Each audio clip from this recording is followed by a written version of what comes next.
Gbogbo ìràwọ̀ pátá ẹ wá gbé ohun tó fẹ́ ṣẹlẹ̀ lọ́jọ́ tòní gangan tí ń ṣọjọ́ Wednesday February 25 ọdún 2026 táwà nú ẹ̀ yìí.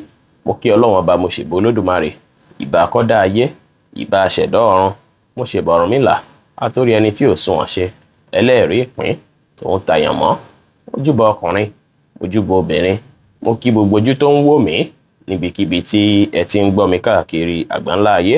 Ẹ̀yin tẹ́ ń wò mí pátá, ẹ bá ń share fídíò yìí, ẹ pín kó jẹ́ ìwúlò àtàǹfààní fọ́pọ̀ ènìyàn. Ojú tẹ́ fi ń wò mí ò ní fọ́, bẹ́ẹ̀ ọwọ́ tẹ́ fi ń bá mi share rẹ̀ ẹ ní fi gbọ́mọ sí, ẹ sì ní fi gba lẹ́tà ìbànújẹ́ láṣẹ Èdùmàrè. Ẹ̀yin oníràwọ̀ iná tó kan yan Harris tàbí láàrin March 21 sí April 20, ọjọ́ tó dára lọ́jọ́ tòní jẹ́, tó ṣe é pé nǹkan máa lọ dáadáa láàrin ẹ̀yin àti àwọn tó jẹ́ olólùfẹ́ yín àtàwọn ọ̀rẹ́ yín. Ṣùgbọ́n ní láti kíyèsára, pàápàá kẹ́ kíyèsára pẹ̀lú bí ẹ ṣe ń sọ̀rọ̀ sí lọ́wọ́ ọ̀rọ̀ lẹ tòní o, kó má jẹ́ pé àwọn èèyàn máa misinterpret yín, tàbí kó ṣe é pé wọ́n ní fẹ́ gbọ́ yín yé dáadáa, tó sì jẹ́ pé ọ̀pọ̀lọpọ̀ ọ̀rọ̀ yín ó ṣe é ṣe kí wọ́n twist ẹ̀ kí wọ́n sì lò against yín. Ẹ kíyèsára dáadáa, ẹ má fi inú tán yànjú bó ṣe yẹ lọ, má gbára lé yànjú bó ṣe yẹ lọ lénìí. Ẹ ní ìrẹ̀lẹ̀ kẹ́ fètò sí nǹkan yín, ẹ fọgbọ́n àtòyè tọ́lọ́run fún yín ṣe ohunkóhun. Ẹ má sọ̀rọ̀ àsọjù láwùjọ, kẹ́ sì ṣe prayer Ọlọ́run gbé yín borí àwọn ọ̀tá.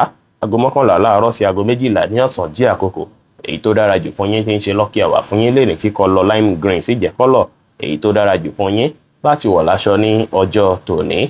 Ẹ̀yin oníràwọ̀ èrùpẹ̀ alámọ̀ Taurus tàbí láàrin April 21 sí May 20, owó ní jẹ́ ìṣòro rẹpẹtẹ lọ́jọ́ tòní o, látàrí pé nǹkan máa bẹ̀rẹ̀ sí lọ bó ṣe yẹ kó lọ fún yín. Gbogbo nǹkan tẹ́ tí ń hòpù fún látijọ́ mẹ́ta ó ṣeéṣe kí ẹ rí lọ́jọ́ tòní o. Ire owó máa wọlé fún yín lọ́nà tẹ́ ò gbàrò kan rárá lọ́jọ́ tòní. Ẹ má wá dá sọ́wọ́ tí wọ́n pè é tí àbí tí ó kàn yín lénìí. Ẹ ní láti ní ìrẹ̀lẹ̀, kẹ́ ṣe dáadáa sáwọn ènìyàn. Gbogbo àwọn plan yín ẹ pamọ́ láṣìírí. Mo ti tó báyìí, nǹkan báyìí ló wọlé, ẹ má jẹ́ kẹ́nikẹ́ni mọ̀ nípa rẹ̀.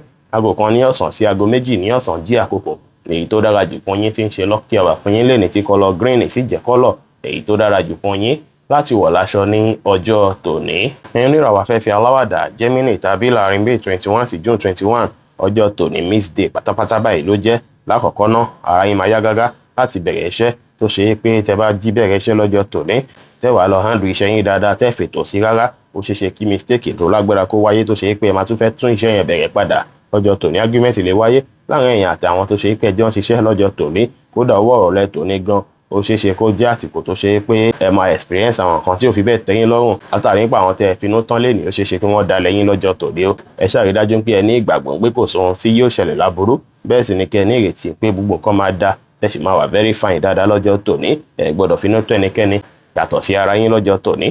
Ẹ wà positive minded, ẹ má ṣe ojú kòkòrò nǹkan ju bó ṣe yẹ lọ, ẹ sì má ṣe ohun tó lágbára jẹ̀mí yín lọ lénìí rárá, kò dára. Aago 4 ní ìrọ̀lẹ́ sí aago 5 ní ìrọ̀lẹ́ jí àkókò èyí tó dára jù fún yín tí ń ṣe lucky hour fún yín lẹ́ni tí kọ́lọ̀ yellow sì jẹ́ kọ́lọ̀ èyí tó dára jù fún yín láti wọ̀ láṣọ ní ọjọ́ tòní. Ẹ̀yin oníràwọ̀ mi agbára Cancer tàbí láàrin June 22 sí July 22, ọjọ́ tòní ẹ máa ronú àròjinlẹ̀, tó ṣe pé tún lè wà moody bákan, ẹlẹ́dẹ́ mo swing bákan lénìí. Ó ṣeé ṣe kó dàbí ìgbà pé àìbalẹ̀ ọkàn wáyé fún yín, tàbí ròyìnròyìn wáyé fún yín láláì tiẹ̀ nídìí kan pàtàkì. Pàápàá lọ́wọ́ ọ̀rọ̀ lọ́jọ́ tòní, feeling yìí lè jọmọ́ títí ibi iṣẹ́ yín. Ẹ lè máa feel bákan nípa ọ̀rọ̀ iṣẹ́ yín lọ́jọ́ tòní. Ẹ ní láti rí dájú pé ẹ kíyèsára pẹ̀lú ẹ ronú lọ́nà tí ó tọ́. Ẹ ò lè ṣe meditation, kẹ́ wà lẹ́yìn nìkan, kẹ́ ṣe prayer, ìyẹn máa wọ̀nyí lọ́wọ́ dáadáa. Ó dáa kẹ́ ṣe bẹ́ẹ̀ ju kẹ́ wá ní pé bóyá ẹ ń ronú àròkàn lọ. Ẹ create time ní ìdákọ́kọ́ lẹ́yìn nìkan láti ṣe prayer. Ọlọ́run á pẹ̀tù sọ́kàn yín dáadáa lọ́jọ́ tòní lórí gbogbo ohunkóhun èyí tó ń bà yín nínú jẹ́. Ẹ máa rí ìdùnnú lọ́jọ́ tòní láṣẹ Ọlọ́run Ọba. Ẹ má pẹ̀jú níbi ìpéjọpọ̀ kí ìpéjọpọ̀ tí ẹ bá lọ tàbí tẹ bá wà tó bá dàbí ìgbà pé wà comfortable níbẹ̀.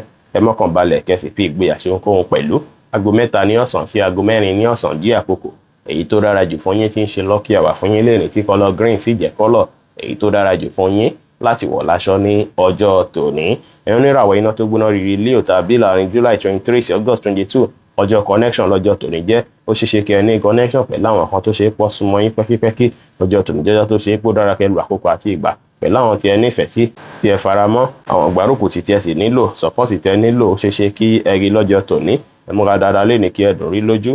Ẹ ṣe dáadáa sáwọn èèyàn. Ẹ rí dájú pé ẹ sọ̀rọ̀ di àbí ọ̀rọ̀ àìtọ́ sí èèyàn, kẹ́ sì bá àwọn èèyàn ṣe pẹ̀lú ìfẹ́. Aago 12 ní ọ̀sán sí aago 1 ní ọ̀sán jí àkókò èyí tó dára jù fún yín tí ń ṣe lucky hour fún yín lẹ́ni tí kọ́lọ̀ tí green sì jẹ́ kọ́lọ̀ èyí tó dára jù fún yín láti wọ̀ láṣọ ní ọjọ́ tòní.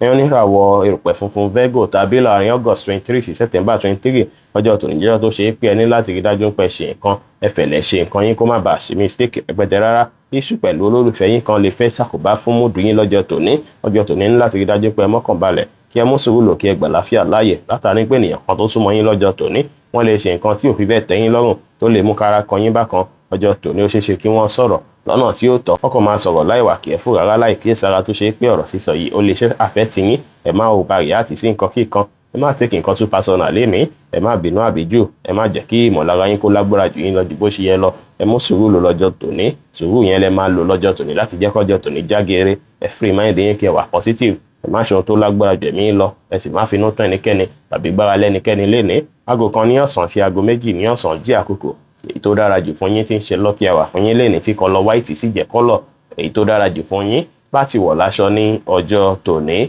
Oníràwọ̀ afẹ́fẹ́ márìmí fún Libra tàbí láàrin September 24 sí October 23 ọjọ́ tòní jọjọ́ tó ṣe é pé ọ̀pọ̀ yìí máa travel láti bìkan lọ sí bìkan. Travel yìí lè jẹ́ ti ọ̀rọ̀ iṣẹ́. Ọjọ́ tòní ó ṣeéṣe kí ẹ máa gbé àwọn ìgbésẹ̀ tó lágbára kan ló sì jẹ́ pọ̀pọ̀ yín lè rí àwọn opportunity látọ̀nà jíjìn lọ́jọ́ tòní.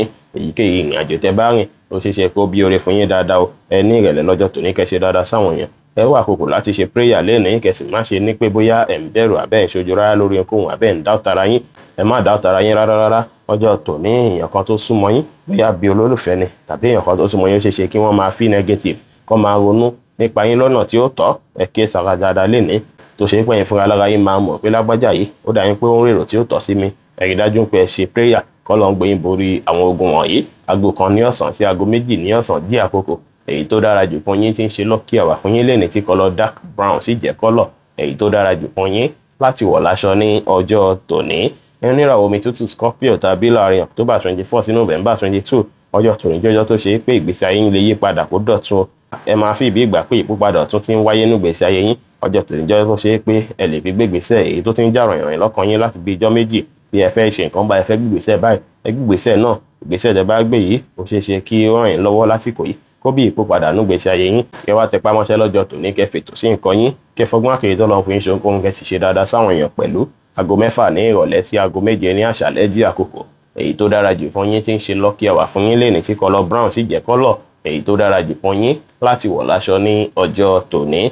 Oníràwọ̀ inú àtùpà Sagittarius tàbí láàrin November 23 sí December 22 iṣu nínú ilé yín lénìí ó ṣeéṣe kó fẹ́ stress yín bákan. Ó ṣeéṣe kí iṣu kan jẹyọ tó máa jọmọ́ ti family téyì sì lè fẹ́ bá òye ọkàn fún yín. Àwọn tó rọgbà yín ká lénìí ó ṣeéṣe kára máa kan wọ́n bákan. Ẹ bá notice pé múdù èèyàn kan tó súnmọ́ yín ò fi bẹ́ẹ̀ dára. Ẹ ò lè fún wọn ní space kó má bàa bí pé ẹ jọkọ lóra yín lọ́jọ́ tòní. Ẹ rí dájú pé ẹ kíyèsára pẹ̀lú àwọn ọmọ yín lọ́jọ́ tòní o. Ẹ ṣọ́ wọn dáadáa kẹ́ rí dájú pé wọ́n jìnnà sí yín. Ẹ sì rí dájú pé àwọn eré tí wọ́n ń ṣe kò jẹ́ àwọn eré tó lágbára jù tó lè fa ìpalára fún wọn. Lénìí kẹ́ rí dájú pé ẹ fi ọgbọ́n àti sùúrù kẹ́ fi lọ́jọ́ tòní. Ẹ má kàn jíjú bó ṣe ẹ lọ lórí ohunkóhun. Ẹ mọ́ sùúrù lò kí ẹ sì fi ẹ̀lẹ́ ṣe kẹ́ kíyèsára. Aago 10 láàárọ̀ sí aago 11 láàárọ̀ jí àkókò èyí tó dára jù fún yín tí ń ṣe lucky hour fún yín lénìí tí kọ́lọ̀ white sì jẹ́ kọ́lọ̀ èyí tó dára jù fún yín láti wọ̀ láṣọ ní ọjọ́ tòní. Oníràwọ̀ ìpele eruku Capricorn tàbí láàrin December 23 sí January 19 ó ṣeéṣe kí iṣẹ́ kó dàbí ìgbà pé ó máa mú lọ́kàn yín púpọ̀ lọ́jọ́ tòní. Ó ṣeéṣe kí ẹ fẹ́ over stress ara yín púpọ̀ lórí ọ̀rọ̀ iṣẹ́. Ẹ má over stress ara yín kó má bàa ṣàkóbá fún ìlera ara yín kí ìrọ̀lẹ́ tó lẹ́. Ẹ rí dájú pé ẹ ṣe nǹkan yín létò ètò ẹ fẹ̀lẹ́ ṣe. Ẹ má wulẹ̀ kó nǹkan méjì bọ́ná lẹ́ẹ̀kan ṣoṣo. Ẹ má kiri méjì bọ́ná lẹ́ẹ̀kan ṣoṣo. Tẹ́ bá ṣe èyí ó ṣeéṣe kó fẹ́ fa mistake tó ṣe pé ẹ máa tún fẹ́ tún iṣẹ́ yẹn bẹ̀rẹ̀. Ẹ rí dájú pé kíyèsára. Ẹ rí dájú pé kíyèsára láyìíká lẹ́yìn náà pẹ̀lú mọ̀lẹ́bí. Ẹ sì ṣe prayer kó ohun bí kó jìnnà sí mọ̀lẹ́bí yín pátápátá lọ́jọ́ tòní. Gbogbo nǹkan bíi spiritual attack negative force kẹ́ ṣe prayer kọ́ lọ́n lè jìnnà sí yín pátápátá. Ẹ kíyèsára pẹ̀lú ojú àánú gbogbo àánú kọ́ lè yàn ṣe. Ẹ má tàṣejù bọ ohunkóhun. Ẹ wà positive minded. Ẹ sì fọgbọ́n àtòyè tó lọ́n fi ń ṣe ohunkóhun pẹ̀lú. Aago 4 ní ìrọ̀lẹ́ sí aago 5 ní ìrọ̀lẹ́ jí àkókò èyí tó dára jù fún yín tí ń ṣe lucky hour fún yín lénìí tí kọ́lọ̀ green sì jẹ́ kọ́lọ̀ èyí tó dára jù fún yín láti wọ̀ láṣọ ní ọjọ́ tòní. Ẹ̀yin oníràwọ̀ afẹ́fẹ́ oníbínú Aquarius tàbí láàrin January 20 sí February 19 ọjọ́ ìdùnnú ọjọ́ ayọ̀ lọ́jọ́ tòní jẹ́. Ẹ máa wà very active dáadáa láyìíká aṣẹ yín. Ọjọ́ tòní ẹ máa rí ọ̀pọ̀lọpọ̀ nǹkan tá mú kí inú yín dùn. Gbogbo plan tẹ́ ti ní láti jọ́ mẹ́ta ó dàbí ìgbà pé ó ti ń wọ́ọ̀kì báyìí. Ẹ rí dájú pé ẹ túbọ̀ tẹpá mọ́ láti lo gbogbo natural talent tọ́lọ́run fún yín creativity yín kẹ́ lò lórí ohunkóhun tí ẹ bá ń ṣe. Gbogbo kan máa lọ bó ṣe yẹ kó lọ fún yín lọ́jọ́ tòní tó sì jẹ́ pé ẹ máa padà rí ìdùnnú tí inú yín máa dùn báyìí. Ẹ tẹpá mọ́ṣẹ́ kẹ́ ṣe dáadáa sáwọn èèyàn. Ẹ ní ìrẹ̀lẹ̀ kí ẹ wà determine lórí ohunkóhun. Aago 9 láàárọ̀ sí aago 10 láàárọ̀ jí àkókò èyí tó dára jù fún yín tí ń ṣe lucky hour fún yín lẹ́ni tí kọlọ mustard sì jẹ́ kọ́lọ̀ èyí tó dára jù fún yín láti wọ̀ láṣọ ní ọjọ́ tòní. oníràwọ̀ omi tí kì í ru Pisces tàbí láàrin February 20 sí March 20 ẹ kíyèsára pẹ̀lú ọ̀rọ̀ ẹnu yín lọ́jọ́ tòní àti bí ẹ ṣe ń ṣe pẹ̀lú àwọn ènìyàn. ọjọ́ tòní jẹ́ tó ṣe é pé ó ṣeéṣe kẹ́ fẹ́ dá wàhálà lẹ̀ láyìíká lè yín o tẹ́bà kíyèsára tẹ́bà sì lè pẹ́ ní yín mọ́ tẹ́sì lè wà lọ́nà tó tọ́. ọjọ́ tòní ọ̀pọ̀ yín ó ṣeéṣe kọ́rọ̀ máa gbénu yín tó fẹ́ jáde tó sì lè yẹ pọ̀rọ̀ ìtẹ́ bá sọ́ọ̀lẹ̀ ó ṣeéṣe kó fẹ́ bí ìṣù láyìíká yín lọ́jọ́ tòní. ẹ ní láti rí dájú pé ẹ kíyèsára ẹ kóra yín níjàánu ẹ wulẹ̀ sọ díẹ̀ kẹṣẹ́ púpọ̀ sínú lọ́jọ́ tòní kó má bàa jẹ́ pé àwọn ọ̀rọ̀ tẹ́ bá sọ jáde lẹ́nu lẹ́ni afẹ́fà pírọ́blẹ́mù pàápàá láyìíká fámílì nínú màlẹ́bí. èyí tẹ́ fi sọ̀rọ̀ tó ṣe é kó máa fẹ́ twist tàbí tó máa fẹ́ lò against yín lọ́jọ́ iwájú ẹ wulẹ̀ rí dájú pé ẹ gbájúmọ́ṣẹ́ yín kẹ́ distract ara yín pẹ̀lú gbígbájúmọ́ṣẹ́ ẹ free mind yín kí ẹ wà positive minded kẹ́ ẹ rí dájú pé ẹ pa gbogbo plan yín mọ́ láṣìírí tí ènìyàn bá sì ṣẹ̀yìn tẹ́lẹ̀ kẹ́ ẹ rí dájú pé wọn pẹ̀ lórí ìkúnlẹ̀ ṣáájú kẹ́ tó forí jì wọ́n aago 5 ní ìrọ̀lẹ́ sí aago 6 ní ìrọ̀lẹ́ jí àkókò èyí tó dára jù fún yín tí ń ṣe lucky hour fún yín lẹ́ni tí kọlọ light green sì jẹ́ kọ́lọ̀ èyí tó dára jù fún yín láti wọ̀ láṣọ ní ọjọ́ tòní. bí ó ṣe jẹ́ nìyẹn fún gbogbo orúfẹ́ ìràwọ̀ méjìlá tó wà pátá ẹ̀yin tẹ́ ń wò mí pátá ẹ má gbàgbé pé Ọlọ́run bo Olódùmarè nìkan lọ́ba tó ní ìmọ̀ jùlọ. ẹ̀yin tẹ́ fẹ́ ṣèwádìí onírúurú láǹfààní àti kàn sí wa ní WhatsApp 09033897161. èrè gbogbo ajẹ́ tiwa lónìí lọ́sẹ̀ yìí lóṣù yìí àti ní gbogbo ọjọ́ ayé wa láṣẹ Ìdùmarè. ire o.